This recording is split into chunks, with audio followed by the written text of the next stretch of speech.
On May 27th of 1929, Charles Lindbergh, the famous pilot, married his wife, Anne Spencer Morrow. Not too long after that, on June 22nd of 1930, they had their firstborn child, Charles Augustus Lindbergh Jr. All was going well for the family until one night, their lives completely changed. On March 1st of 1932, at 9 p.m., just right after being put to sleep, Charles Lindbergh Jr. was taken out of his crib. It wasn't until 10 p.m. when Charles Jr.'s nanny, Betty Gow, found the empty crib.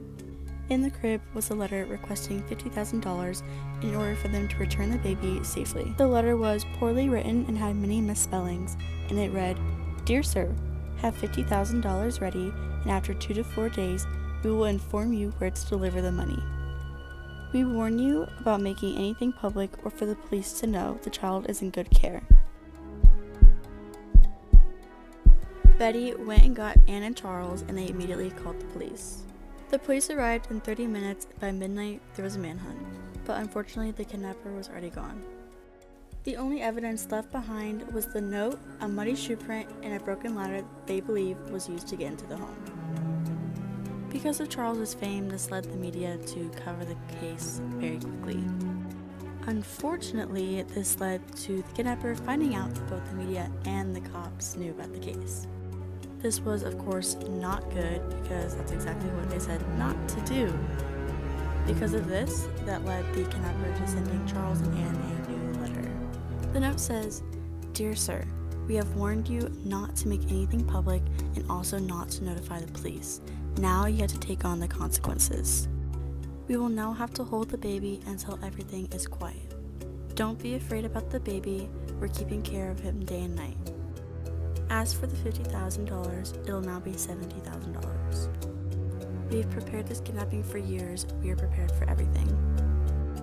Eager to help the family, retired schoolteacher Dr. John Condon decided he wanted to be the intermediary between the family and the kidnapper. The family and the kidnapper both agree, and 1 month and 12 notes later, they finally set up a meeting. They meet up and the man identifies himself as John. He agrees to give the kidnapper the money in return for the child's whereabouts. He doesn't really try to hide his appearance. Condon hands over the money and gets a letter in return. The letter points them to a boat named Nellie. The kidnapper leaves and the Nellie is never found, and neither is the kid.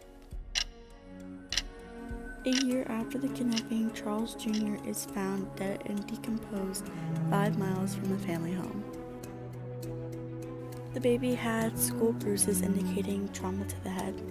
The police have now switched from finding the baby to finding the murderer. People begin to wonder if it could have occurred inside the house.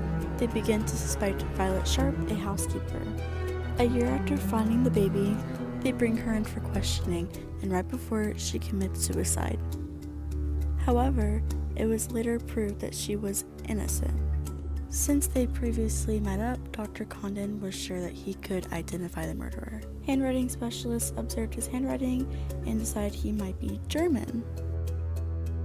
FBI Director J. Edgar Hoover pledged that any and all of the Federal Bureau's resources will be used to find the murderer.